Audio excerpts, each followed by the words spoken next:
কবিতাৰ শিৰোনামা ডিব্ৰুগড়ৰ বিহুৰাণী মিছ তুলিকা দাস। কবি প্ৰসেনজিৎ, আবৃত্তিকাৰ অমৃত ৰাজ।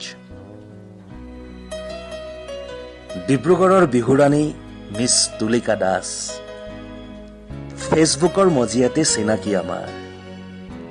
দুই এটা মেছেজ আৰু এটা কবিতা। ব্যস্ততাৰ মাজত সময়ৰ অভাৱ, সেইবাবে হয়তো প্ৰায় চিন হৈ ৰয় মোৰ প্ৰতিটো মেছেজ।